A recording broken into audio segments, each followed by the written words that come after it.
Unless I haven't been paying attention, man, the moon doesn't look normal.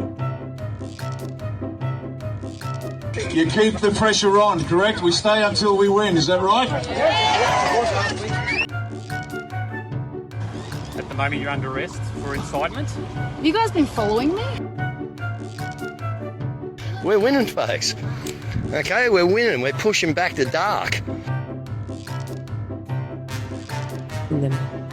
You ask simply 2 questions to find a filthy Freemason de Molay. Where did you go to school? Which primary school? Which high school? And who's your daddy?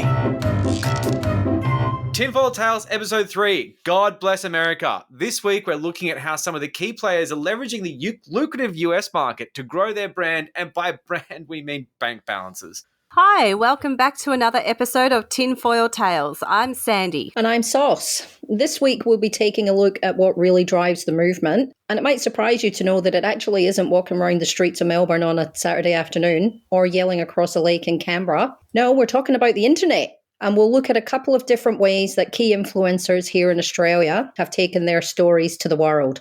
Well, to America, but that's the world, isn't it? I'm sure you've all wondered where Joe Rogan is getting his Aussie news from. We'll talk about an influencer who is so deep and so outrageously cooked, we actually question if she is genuinely pilled or just looking for the clicks and the views and the merch selling opportunities. And perhaps a slice of the American patriotic pie. Whatever it is, and we have our suspicions, she is sharing the truth at whatever cost. We'll catch up on what is happening in Canberra, and we have our tinfoil tales at the end as well, where we will share some more random weirdness with you. Okay, let's talk about the internet and how it has become a vehicle for misinformation and an avenue for a whole new genre of content, alternative media.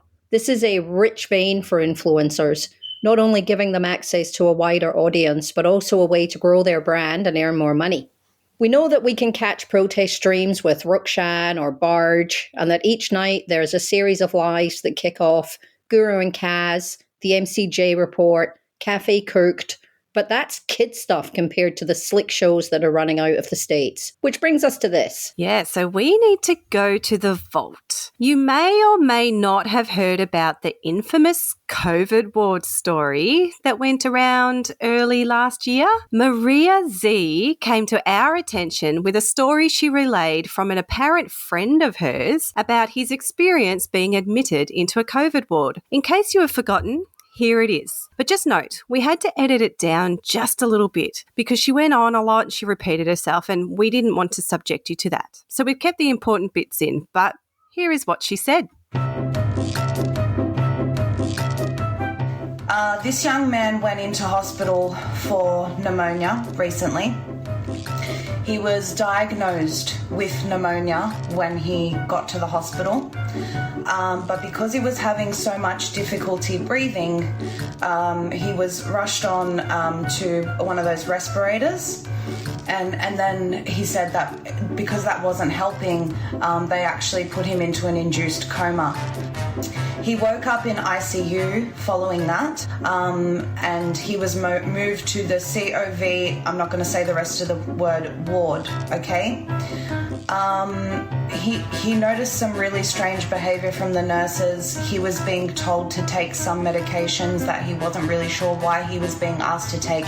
He was being treated as a CO so-and-so patient when he did not have that. After he was able to move after a few days, once he started regaining some strength, he told me that he actually wanted to know what was going on outside because of the stories that he'd heard. He'd never actually met anyone that had been through this before. So he stepped outside the door to view what was going on, and he noticed, he said it looked like a movie. He said there were people on the floor. People were being restrained by nurses and police and given treatment for CO so-and-so when they did not have it. He said that people were screaming, "I don't have it, I tested negative." Apparently he was saying that people were then being rushed off to a psych ward when they were claiming this. It was a special psych ward, moved from what they call entrance 8. He didn't understand why there were police holding people down for forced treatment. And he said no one was allowed, obviously, to visit their family in there because it's a CO so-and-so ward. So no one really knows what's going on. My initial thoughts were that this was so outrageous that there was no way anyone could believe it. But boy, was I wrong. Look, I can personally vouch that this does not, in fact, happen in a COVID ward. No one's being held down and forced treatment. No one is being sent to psych wards for claiming they have negative tests. This is so untrue that it is laughable. But Maria was able to capitalise on this, and this put her on the map. Maria had amassed a steady 10,000 followers by early last year, but her content meant that she faced a lot of censorship on Instagram and Facebook. So the constant flip-flopping between accounts and backup accounts to get around the bans meant it was difficult for her to maintain her increase in followers, but she still did pretty well, to be honest. And then she grew her audience on alternative sites such as Telegram and Rumble as well. But look, before we go on, can we talk about censorship? Most of the time, this is actually just us, the comrades, the people who watch us on Twitter, the people who sit in Facebook groups, the people who are on Twitch doing Cooker Watch. It's us reporting them for false information. It's not Facebook. It's not Zuckerberg watching their videos and nuking them as much as they'd like to think that it is. But a lot of it is false information, so the reports are often successful. Anyway, while previously popular groups such as Reignite Democracy Australia have their subscribers dropping in droves every week, Maria's subscribers are steadily climbing and continue to do so even now at almost 1,000 a week. This told us that the followers were getting tired of the political faction bringing politics into their grassroots movement, asking for handouts constantly and just not delivering the goods that these guys wanted or any real change. Around the same time, we noticed Ricardo Bossi was gaining popularity too, further proving to us that we the people want the good stuff. They want to talk about pedophiles, the hangings, the New World Order and the anti-woke discussions. Monica Smith and her politicians just weren't feeding the mob any longer.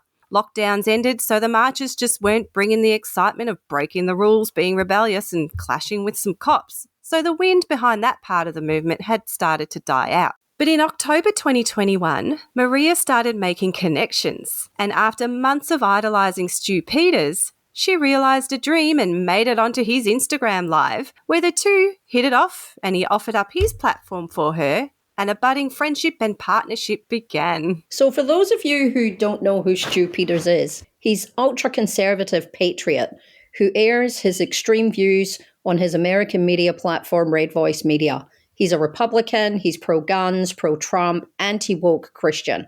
If you ordered Alex Jones on Wish, Stu Peters is what would arrive in the mail.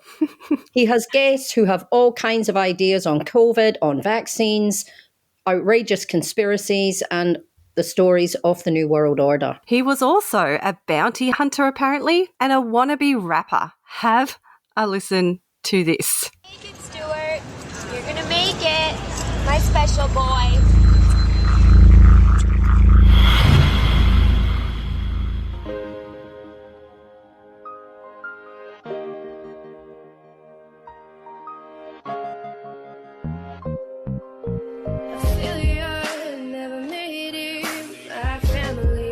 Devastated, a lifetime just wasted.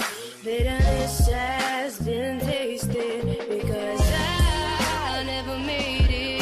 My family devastated, a lifetime just wasted because I never made it. No regrets, right? It's just something people say to be nice. Specifically, the ones you dial when you're faded at night. Drunk talk like, come and see me, man, I'll pay for your flight. You gotta hear this new shit I'm on, the video's right. Dog, I've been talking to record labels, investors, promoters, and the future looks real bright for Focus. We're planning on shows in the tropics. I'm talking Grammys and Oscars. Have time for football and in the ring with them boxers. They're gonna know the name Stuart Peters. From the grassroots music to influence on big screens and movie theaters. I'm finally gonna live that dream. It's worth the thin times I went through to make a difference in these little kids' lives. And then the shock hit when I opened my eyes. Now I know this whole episode I've been hypnotized. The extinguisher's been deployed. The fire inside of me is slowly burning out. Now I realize that I'm a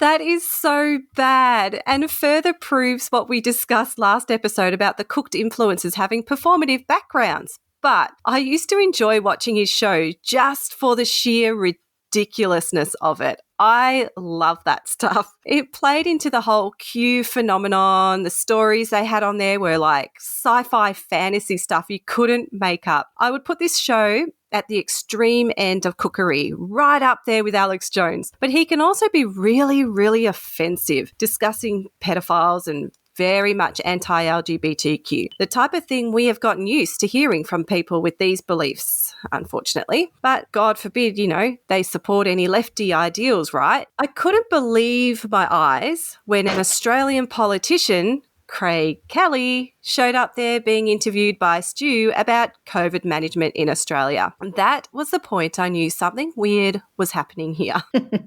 Let's get back to Maria, though.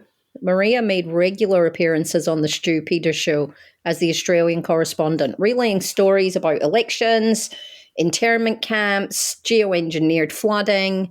And look, they lap it up, yeah? The Americans love this stuff. Here's a little bit of an example of Maria on the Stu Peters show. The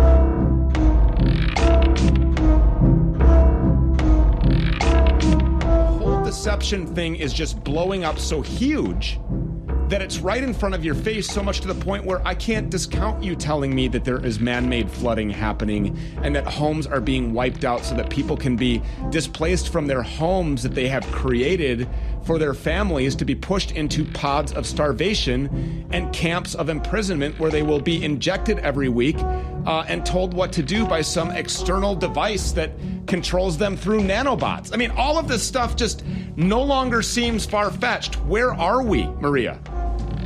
It's a dystopian nightmare, Stu, and it's exactly what they wanted to create. I don't think it sounds too far-fetched anymore because we're seeing it. We're seeing the very steps that we've been warning people are coming. We're seeing it unfold before our very eyes. You're right about the deception. People are feeling from what I'm hearing, especially here, they don't know who to believe and what to believe anymore, Stu. But what we have is the truth. We will continue to dig to get to the bottom of it. And I always say, people, if you're prepared for the worst and hoping and praying for the best, you'll be able to cope with the deception a lot easier. Maria Z, thank you so much for joining us. We really appreciate it. And by the way, had you been reporting any of this a year ago, when I first started, when this show was patriotically correct and it was a podcast between two bounty hunters out of our basements, I would have said, who is this whacked out, crazy lunatic? And now I just say thank you for your integrity-filled, honest reporting and amazing journalism, and we can't wait to feature you every day on the Roar Nation Network. Maria Z, thank you so much. God bless you. God bless you, Stu. Thank Without the Second Amendment, the rest of the Constitution is just a piece of paper. The tyrannical government has guns, and as their corrupt, bought and paid for narrative falls apart, they'll be more tempted to turn them on us. But don't worry, you're not alone, patriots. Buy a gun today from GunsAmerica.com, America's oldest and most trusted online platform for buying and selling the guns that keep your loved ones safe. We kept the commercial that popped up immediately afterwards, just so that you have an idea of what kind of show this is. She recently got a new sponsor, Heaven's Harvests. They advertise that they are Christian-owned, obviously, kingdom-operated. It's food that they claim has a 25-year shelf life, so it's perfect for all your prepping needs so that you can prepare for the devil's worst. I bet you it's gross. I bet you it doesn't taste any good. But that is on top of her Dr. Zelenko cure for COVID Z-Stack vitamins. Because these people never sell vitamins they claim can cure COVID, right? She recently launched her own show called Uncensored on Red Voice Media, where she promises to share the truth at whatever cost. What has it cost you, Maria? Respect and dignity, maybe? This is the time to remember that when you hear the term alternative media, this is what you get. For every time they say that mainstream media lies and is biased, alternative media says, hold my beer. Yep, they're biased indeed. And that was the angle Maria was going for when Russia invaded Ukraine and mainstream sentiment was against Vlad for that action. Maria set up a camera, reported from outside the Russian embassy in Sydney in support of her Russian freedom fighter Ozzy Kozak, getting an exclusive meeting inside, but not being allowed to record. You know, obviously that's a shame for her. Little bit convenient. It's funny, whenever they say they're doing something important, the cameras are never allowed to roll. It's a very strange phenomena. She then went on to report to her followers that Vlad was destroying biolabs in Ukraine and made transphobic, clutching at her pearls commentary about Zelensky dancing in heels for a spoof video that he obviously made prior to becoming the president. She must be really fun at a party. Speaking of parties, Maria, controversially to the movement, went to the Freedom Ball at the end of last year and copped a fair bit of backlash from her audience for having attended the shill ball, as they called it. That ball caused a lot of controversy because it was exclusive to the important members of the freedom movement only. But for the less important members and followers, it was advertised at $500 a ticket, which left many freedom fighters with serious FOMO, with many of them turning on the ones that attended. Maria was awarded the people's favourite, and her gong was handed to her by Ozzy Kozak. The best bit about that night is still that elevated top table with Crackers Kelly, Rukshan, and Tiny Avi in a booster seat looking down on all their minions. I will never forget that top table. Yeah, something. Oh dear. And the of course Anthony Kaloof getting chucked out at the end by Kozak after sculling a full jug of Coke. That was a fun night. I watched the live Maria did with Mario Malik the day after, justifying having attended, and Mario was still so sick with COVID. He attended the ball and, in support of Maria, but was clearly still suffering with his symptoms. He admitted it was COVID and was sweating and looking awful during the live. I actually felt a little bit sorry for him, but, they stood their ground and defended their attendance, making no apologies to the followers. I think they have all forgotten that by now anyway. Yeah.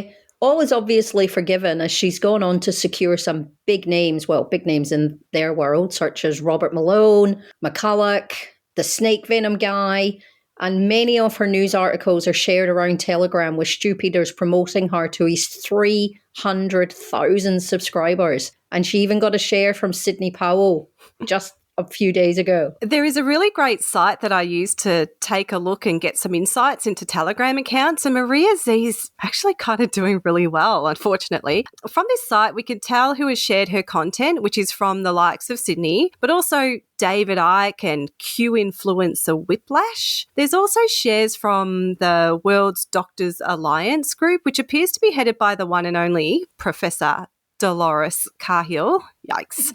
And these are people who have large audiences and influence in this space. So there is no doubt that Stu Peters has helped expose Maria to the American anti-vax movement, and that is helping to grow her numbers. But it also explains why Maria has gone from seemingly an anti-vaxxer all the way to patriot, warning Americans to keep their guns to fight the tyranny and posting anti-trans content lately, while warning them that Australia is a testing ground for the New World Order and that America is next. Yeah, we do have concerns around Australian conspiracies that she's reporting to America and that she is then importing back into here. We've seen a bit of pushback today, actually. Yes, in something that I never thought that I would actually share with you guys. Serene has actually posted something that's actually pretty sensible on her Telegram, which is a little bit weird. That is amazing. I'll just read the start of it because, it's Serene, so it's pretty long. I love Maria Z's channel. I have, however, seen an increasing and worrying trend in the freedom Christian movement that thinks homophobia is acceptable. Wow. So, like I say, it's a pretty long post, but I tips me hat to Serene. They don't often speak out against each other, so I will certainly give her some credit for doing that. Yeah, and look, Maria, don't America my Australia. But Maria isn't the only Australian freedom influencer to have reached out to overseas for assistance. Does anyone remember that SOS Australia campaign? Yes, I do remember the Call Out to the World by Monica Smith. I remember that well. And for anyone listening who missed that, here is part of a video she sent out to other freedom movements in the world. She was calling for them to protest in front of their Australian embassies, wherever they were in the world, whichever country, and to apply political and economic pressure to our government here. Australia can no longer fight for itself. We have been silenced, assaulted, blackmailed, and psychologically damaged. We tried to fight this battle alone. The government has instilled so much fear that we have lost our vigour to fight. We are a broken nation, and although we will never give up, we need your help to continue our fight. We need help from our international friends. We are seeking your support to apply political and economic pressure on our leaders to change the destructive path that we are on. That is why we are organising a worldwide protest, with Australia excluded, in support of our plight for freedom. This is an official SOS from my beautiful country. We plead with you to hear our cries for help.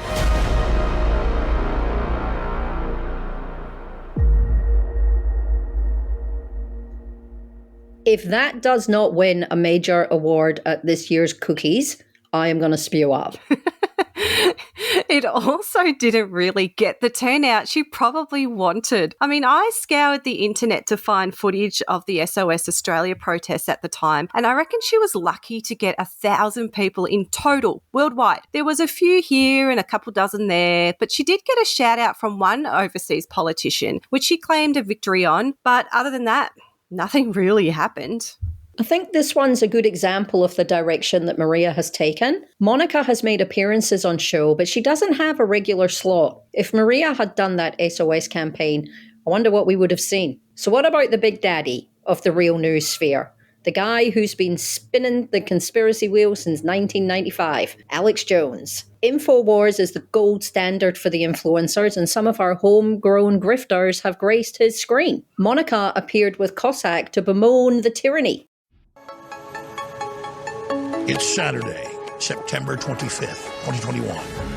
We're about to interview political prisoners live from Australia as we witness the Great Reset expand worldwide. This is just the beginning. They're trying to obviously stop people from speaking out of fear that they will get treated really badly from the media and so forth. And then, of course, with the protests, as the days went on, the police got more and more brutal, seemingly to try and scare people. So this is just the beginning, and tyrants don't negotiate, they just get harder. So it is going to get harder. This is not the end at all. So anything America can do would be absolutely fantastic, because I don't know, maybe some people are going to have to die for this, you know? It's getting really serious here. The protesting it's very violent, and it's not coming from the people, it's coming from the police. But the people have to defend themselves as well. So it's a very difficult situation here, and I would love to be able to stop that from happening, escalating into actual actual death and things like that. But it's heading that way, unfortunately. But I don't want it to. So if America can do something to help us, that would be fantastic, because Scott Morrison thinks it's okay to fight for freedom overseas, but he doesn't see that the people in Sydney, the people in Melbourne, they need protection from the tyranny, from the police. It's completely out of control what's happening here, and I can't repeat myself enough. We need support. We need an SOS. Now, we're not asking for America to send troops or invade us, or other countries to invade us. Let's try a political method. Let's try to put pressure. It's about time Australia gets criticised. Australia was always the first to point the finger at Syria or Libya or China or Russia. They're always the first to point the finger at Vladimir Putin and say, oh, look what he's doing over there. Well, unfortunately, Australia has now forever lost the moral high ground. What they really want to do is break our soul and break our minds, break our will, because then we're very easy to control. It's like with the vaccine. If you don't want to take it, but you take it to go to cafes or to appease your government or to keep your job, you lose a little bit of your soul every single time you do something that you know is against your conviction, basically. So every single method, every single thing that these premiers are doing are really designed to break our soul, just like an animal or a dog, or like, how they train elephants in those tourist countries. It's all just psychological.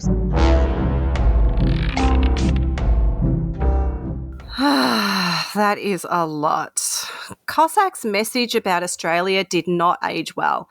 And this isn't the only time Monica has alluded to people dying for a cause and claiming this is psychological warfare being played out on Australian citizens. She helped bring all these people out into the streets with this kind of messaging against the government and the police, and we are expected to believe that these mobs, which is what these protests ended up being, in many cases having no leader, running through police lines, antagonising the cops and the locals, running around the CBD for hours with no exit plan in place, which is when most of the clashes with the police occurred, to be honest, that they had nothing to do with the police having to escalate crowd management on them. The police were just being brutal to some peaceful protesters, right? And what's with the calls to have foreign countries interfere in Australian politics? I thought they were against foreign interference. It's just bizarre and embarrassing because America didn't do shit for anybody. They had their own problems to deal with. But it gets worse. Alex Jones also aired a Ricardo Bossi speech during this episode, and we have added it to the end for anyone curious. But Ricardo goes on to say that Australian people are in a war against a made-up tyrannical takeover, and he's preparing Australians to give up their lives and die fighting for this too. He's ex-military, larping around some general preparing his army for war, and yet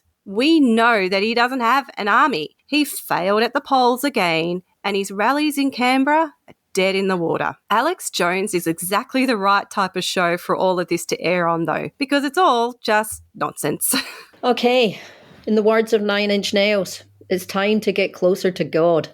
Yep, online church is massive, and it's another way influencers can interact with their audience and create contacts with their peers. We're going to take a look at Pushback and Prayer, a local online event hosted by Pat Mesiti. Pat's bio reads, author, speaker, prosperity activist, and his website claims he is creating millionaires from the inside out. At $997 a program, I'd say the only millionaires being created is actually Pat. Yeah. He has a great tagline of belong, believe, become, and I don't know, but I reckon he's ripped off old mate Raph, because that sounds awfully close to Belliacci.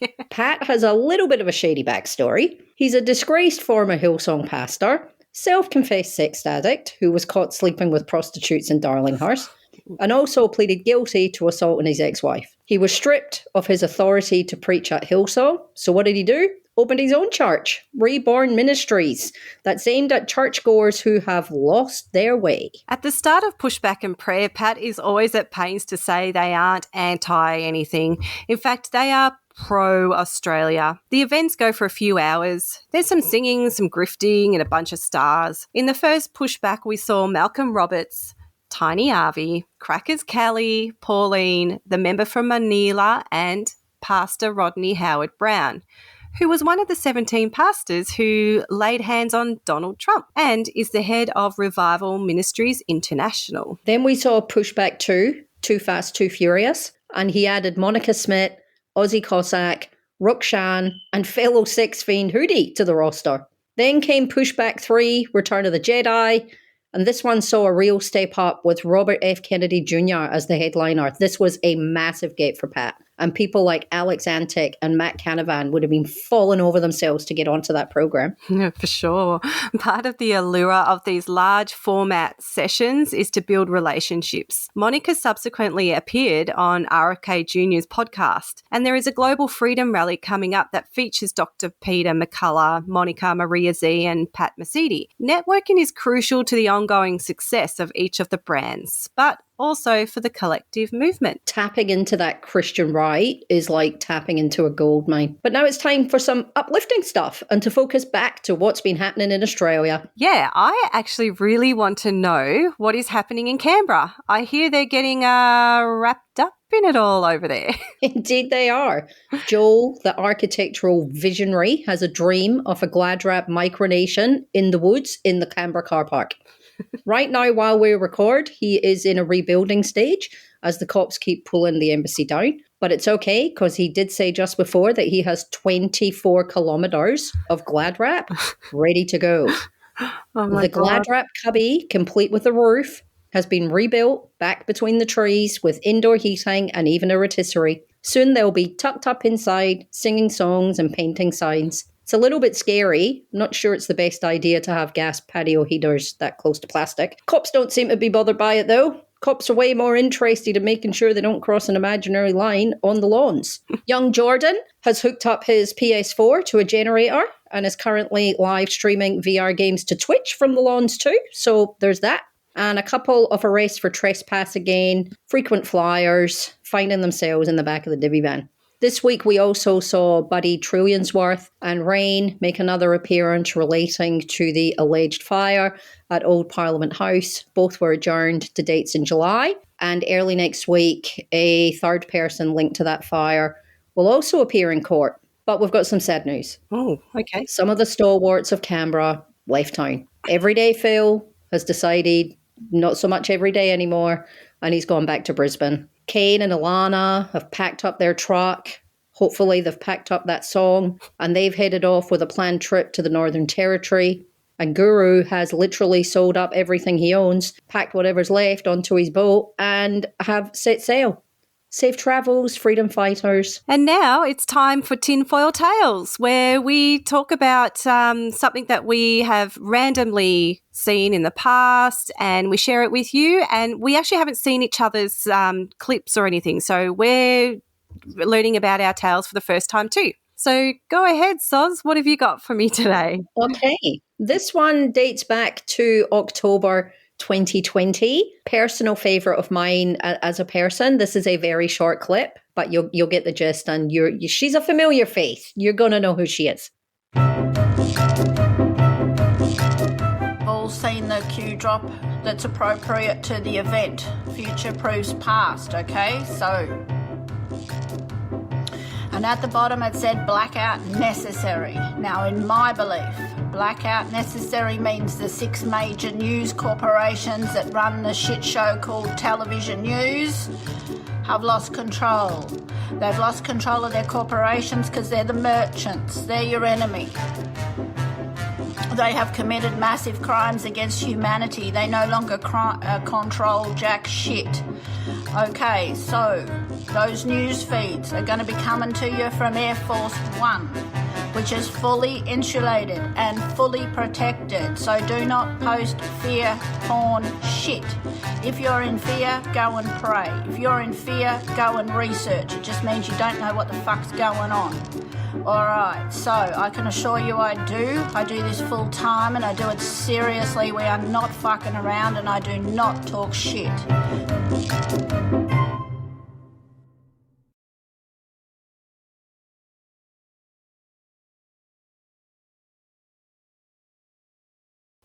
Soz, you have actually surprised me. I don't know who this person is. Are you joking? You don't know who Fiona McMurdo is? Oh, Sandy.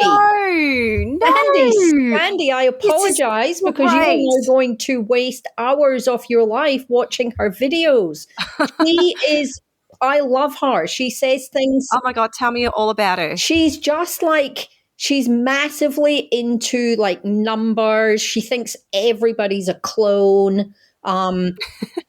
Swears like a Navy SEAL, which is why maybe she's my personal favorite. I remember once she was talking about something, and something came up about horses, and just randomly she went, "Don't talk about the horses. That's a whole other fucking story." And then just like kept talking and never went back and explained what was happening with the horses. She's awesome. She's old school. She's been around for a very long time. She's on Twitter. I am so excited for the journey that you're about to go on looking at Oh Miss my gosh. Fiona. Oh, I can't wait. I've been looking for a new rabbit hole to just kind of dive into. You know, after a while, you kind of like, you think you've seen everybody, but it's like, I want something new. And I noticed she says she doesn't talk shit, but I bet she talks a lot of shit, right? She talks so much shit.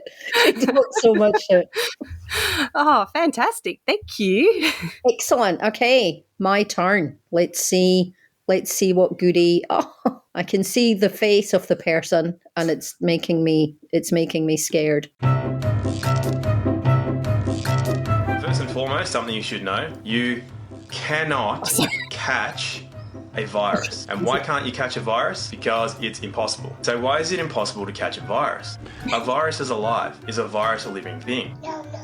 So how is it that people think that you can catch something that is not alive? And just so you don't think I'm sitting here making stuff up, I'll quickly tell you my background so you know how and why I'm telling you these things. I was one of those kids that could read and write before I even started school. I knew my 1 to 12 times table before other kids even knew how to open a book. I won academic scholarships at 2 expensive private schools. I did 6 years of science, which included medicine. I did 6 years of natural health and medicine. And I spent 3 years solely looking into the nature of viruses, bacteria, protozoans, fungus, and parasites. And as a practitioner, I treated myself and a number of other people successfully long-term for conditions of the same. And when I did my last IQ and aptitude test, I was taken into a separate room and I was interrogated to see if I cheated. So what is a virus anyway? Well, a virus is nothing more than a solvent, and these solvents are created within the cell. So a lot of people have asked me, what is a flu? Well, a flu is a viral detoxification or a cleansing. A cold, on the other hand, is mostly bacterial. And for the most part, what needs cleaning out of the cells are environmental toxins such as heavy metals, plastics, any kind of environmental industrial pollutants, the chemicals that you use in your home to clean things with, things that you put in your body, and so on and so forth. But because a virus is not transmissible within your own body, it should make sense that a virus is not transmissible between people. And it's especially impossible for a virus to make the jump between species. This is why you can't get an avian flu, a swine flu, a bat flu, a monkey flu, or any other flu that affects an animal. So how is it that a number of people can get a virus at the same time? If it is created within the cells, how is it that a lot of people can get it at the same time? Well, if somebody at home has a cold, or somebody at work or at your sporting club, does everybody in that place get a cold? You know that the answer is no, despite the fact that a bacterial infection can be contagious. And why can a bacterial or a fungal infection be contagious? Because they are living things. A virus, remember, is not a living thing. So how is it that a number of people can get a virus at the same time? There is an intelligence that runs through all of life. It's why seeds know when to germinate. It's why animals know when to mate or to hibernate or to come out of hibernation. So the body knows when it's a good time to undergo a cleaning. And it knows when it's a good time from the environment and climatic conditions. This is why a number of people in the same area can undergo a viral detoxification. But again, does everybody get a viral detoxification at the same time? You already know that the answer is no. So why is that? Well, they may have already undergone a recent cleansing. They may just be very healthy people, and they're always watching the way they eat, the way they think, the way they move, the way they sleep. The intelligence that runs through all of life means that that body knows that it does not have to undergo a viral detoxification at that point in time. So I guess it's time to tell you the only way that you can actually catch a virus. The only way that you can catch a virus is by having it injected into your bloodstream. We can't say this person's name, I don't think. I think he's copywritten it, which means if we say it, he might try to sue us. We could call him the human thumb. So let's just say a man called Tom walked into a bar carrying a net. Okay? Tom is another very intelligent man. Tom is such a smart person, he couldn't actually lodge paperwork on the date he was supposed to. That's how smart Tom actually is. Yeah. I don't think I've ever heard someone who's got more to say about their own intellect than Tom does. I reckon that's a huge red flag. If you have to sit there and say, this is why I'm so smart, and, you know, I must know what I'm talking about because I'm so clever because of all these things, I think that's a huge, huge red flag. And then goes on to say the most ridiculous stuff that you can't catch a virus, it has to be injected in you, and that people who are pure and clean, it's like detoxing you. He's just this another purist, another anti-vax purist. I mean, I don't want to question where he did this 6 years worth of medical training, but it sounds like it was at the Bellyache University. I'm just saying. Yeah, something like that. Something online. Oh, who knows? Something that involves shungite. Yeah. Yeah, I actually have to kind of share why I shared this one on today's episode. This is actually the video when it came out that did me in. Absolutely did me in with all of these nonsense. I thought, okay, because I had a friend who was really kind of into new age stuff, but was asking me questions, was just asking questions, one of those people, right? And, I was trying to entertain this person. I was trying to, and I was looking into things that they were claiming. I thought, well, maybe there's something to this, And, I tolerated it. And then this video was shared on Facebook. It was shared amongst this person's family. And I listened to it and I'm done. I'm done now. I can't do any more of this. I don't believe it. It's all nonsense. And now you've just proven it to me. So thank you, Tom, for that. Yes, thank you. Thank you, Tom. No, Tom, go away, please. No, he's not going away. He's doing many other crazy things, but that's just Tom for you, I guess. It's just Tom. Okay, well, we hope you enjoyed this episode of Tinfoil Tales. Feel free to give us a follow on Twitter. Sunny Sandy L. That's Sandy with 2 E's, and Sauce149 for more takes on the movement. And stay here if you want to hear that Ricardo Bosi message to the world that he relayed on the Alex Jones show. And just a reminder, when you hear the term alternative media, this is what you get. See ya. See you. Ladies and gentlemen of Australia, my name is Ricardo Bosi and I am the National Leader of Australia One. In the coming days, weeks and months, disturbing rumours concerning the governance of our country will begin to circulate. These rumours will appear to be so incredible, so unlikely, and even so ludicrous that the only sensible response would appear to be to dismiss them out of hand. Some of these rumours will, in time, indeed prove to be false. Unfortunately, some will be true and be prima facie evidence of the despicable crimes of treason and sedition, and some even morally worse, by those at the highest levels of power in Australia. During this time, it is imperative you monitor closely the responses of those who comprise the polity, the judiciary, the bureaucracy, the military, the constabulary, the corporations, the media, academia, and religious organisations. The case can already be made that many of these people are already attainted of treason. But if any remain silent in the face of an obvious attack on Australian sovereignty, they will have signed their own death warrants. Remember them. From the Governor-General and State Governors, through Parliament, through all the courts including the High Court, through the Public Service, the Defence Force, the police forces, the boardrooms, the unions, the charities, the mainstream media, schools and universities, and finally, even the churches, synagogues, mosques, temples, and lodges. Remember their names and who they are. Remember what they said and what they did not say. Remember what they did and what they did not do. Why and how has it come to this? Simply put, for decades now, we have been deceived by those whom we trusted. Slowly, the truth has been revealed by the tireless efforts of a few, and this has been a most difficult task. Some of you will have heard it said, sometimes you can't tell people, you just have to show them.